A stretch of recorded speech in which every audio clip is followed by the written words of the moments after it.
Assalamualaikum warahmatullahi wabarakatuh. Selamat pagi anak-anak. Kita bertemu kembali dalam mata pelajaran otomatisasi dan tata kelola keuangan.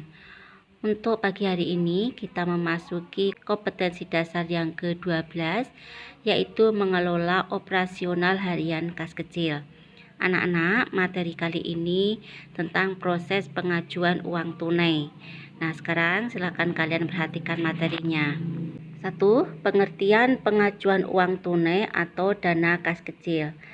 Pengajuan uang tunai atau dana kas kecil ini adalah sejumlah uang kas atau uang tunai yang disediakan perusahaan untuk membayar pengeluaran-pengeluaran yang jumlahnya relatif kecil dan tidak ekonomis bila dibayar dengan cek. Nah, misalnya untuk membeli materai, perangko, rekening telepon, rekening listrik, rekening air, perlengkapan kantor, biaya keamanan, dan biaya kebersihan, serta lain-lainnya. Sekarang yang nomor 2 adalah dokumen-dokumen apa saja yang digunakan untuk pengajuan uang tunai. Sekarang kita lihat yang A ini adalah format pengajuan dana kas kecil. Format ini dibuat oleh pemegang dana kas kecil atau sekretaris, ditujukan kepada bendahara. Nah, sekarang kita lihat formatnya ya. Judulnya form pengajuan dana kas kecil. Dana untuk bagian apa gitu ya. Jadi bagian ini adalah unit-unit perusahaan. Ini bisa bagian kepegawaian, bagian pemasaran, bagian perbekalan, bagian penawaran, dan lain-lain.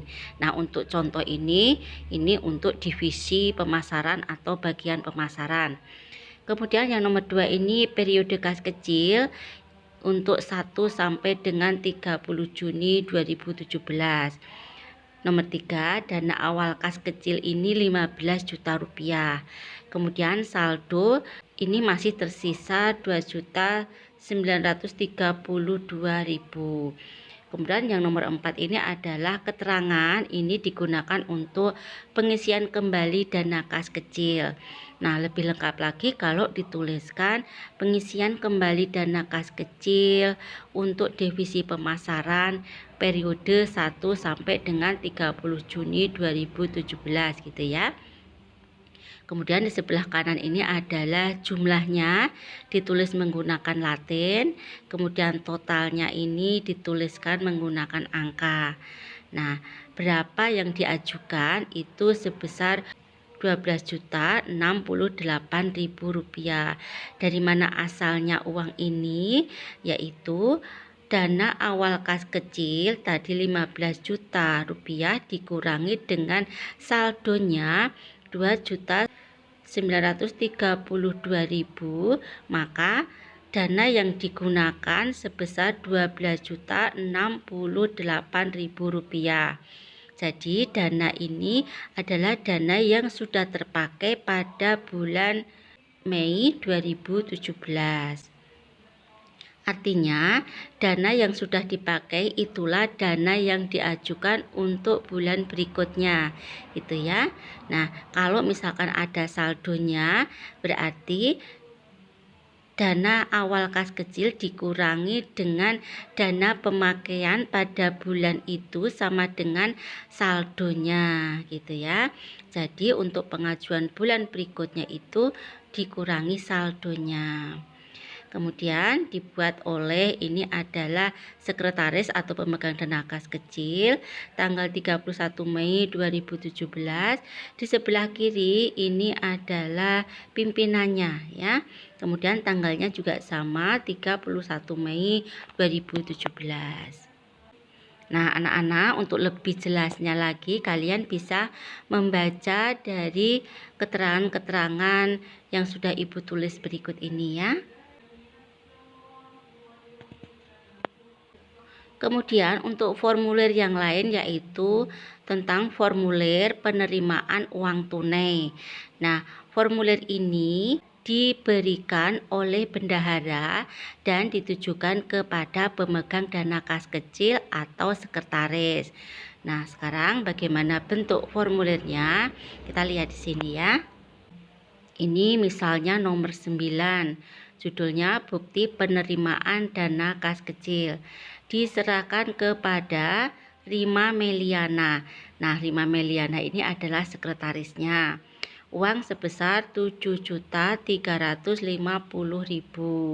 untuk keperluan pengisian dana kas kecil bagian personalia periode 1 September 2012 sampai dengan 30 September 2012.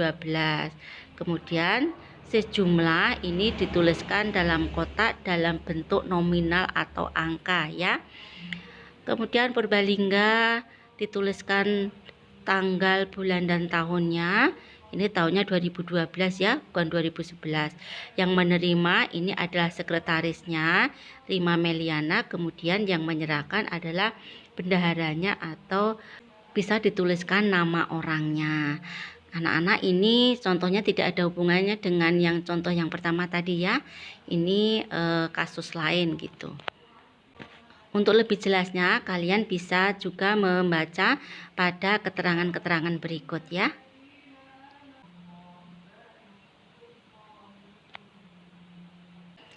Kemudian dokumen yang lain yaitu formulir bukti pengeluaran uang tunai. Formulir ini dibuat oleh pemegang dana kas kecil atau sekretaris dan ditujukan kepada pemakai dana kas kecil. Nah, siapa pemakai dana kas kecil? Bisa seorang karyawan atau pegawai tersebut ya. Sekarang kita lihat bagaimana formatnya. Nomornya 001, judulnya bukti pengeluaran dana kas kecil. Diserahkan kepada Terry M. Uang sebesar Rp60.000 untuk keperluan pembelian 10 dus snack. Satu kotaknya itu 6.000 ya. Jadi jumlahnya 60.000 untuk rapat staf. Kemudian yang di kotak ini adalah nominalnya berupa tulisan angka. Purbalingga 2 Agustus 2012 yang menerima tanda tangan siapa tadi yang ditunjuk?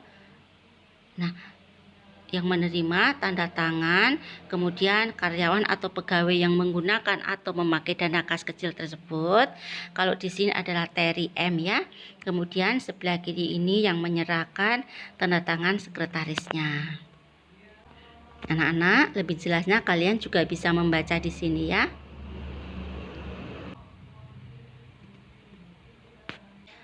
Sekarang yang nomor 3 itu mengelola dokumen pengajuan uang tunai atau dana kas kecil.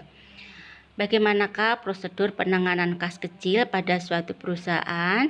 Itu meliputi sebagai berikut. 1. Staf administrasi kantor atau sekretaris ini membuat permohonan pengisian dana kas kecil, yaitu dengan mengisi formulir pengajuan dana kas kecil ke bagian keuangan atau bendahara perusahaan dengan melampirkan pembukuan kas kecil bulan sebelumnya yang telah disetujui oleh pimpinan. Nah, tadi itu ya, form pengajuan dana kas kecil itu tadi ya. Kemudian yang nomor 2, jika permohonan itu disetujui, maka pegawai administrasi kantor atau sekretaris tersebut menerima dana pengisian kas kecil dari bendahara perusahaan berupa uang tunai atau cek. Nah, tadi ya nak ya, itu berupa bukti penerimaan dana kas kecil tadi ya.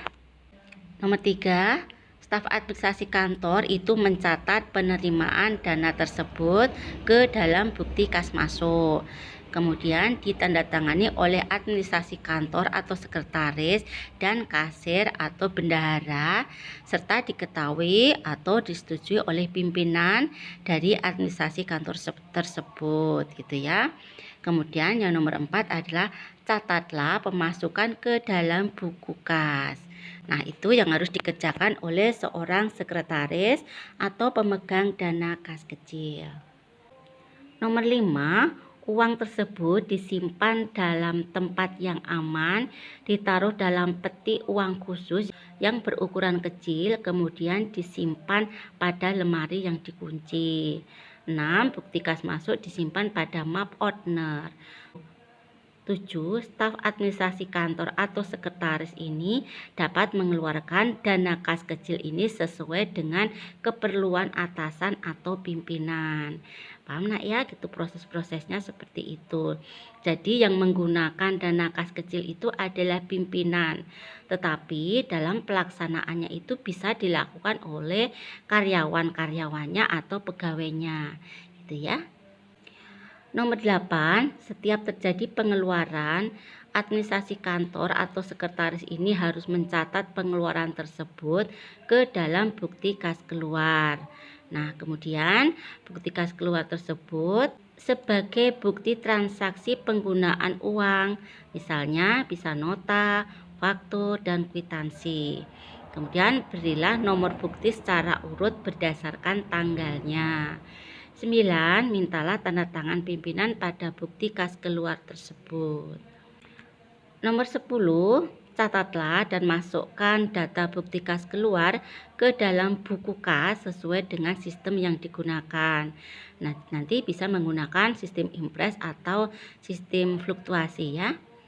11. Simpanlah semua dokumen ini menggunakan Outner. 12.